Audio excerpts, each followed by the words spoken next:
নমস্কার, আমি মৃন্ময়। তোমাদের আরও একটি নতুন ব্লগে স্বাগত। রোজকারের ব্যস্ত সকালটা ঠিক যেভাবে শুরু হয়, ঠিক সেরকমই ঘুম থেকে উঠে বাসি বিছানায় ইষ্টনাম করে বিছানাপত্র গুছিয়ে চলে গেলাম ফুল তুলতে। আর ফুল তুলতে গিয়ে দেখি আজকে একদমই ফুল ছিল না, 2-4টে ফুল, তাই ভিডিও ক্লিপ করতেও ভুলে গেছি, মানে নিতে।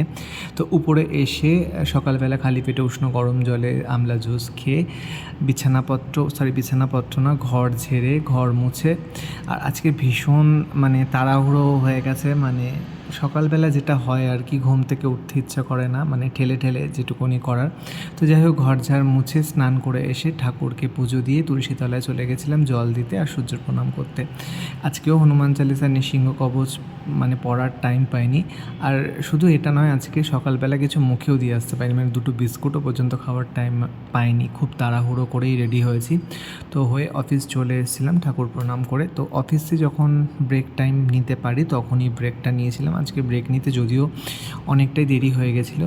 তো যাই হোক, এতক্ষণ আমার ভিডিওটা দেখার জন্য তোমাদের প্রত্যেককে ধন্যবাদ। তো আশা করি আজকের দিনটা তোমাদের সবার খুব ভালো কাটবে, এই কামনাই ঈশ্বরের কাছে করি।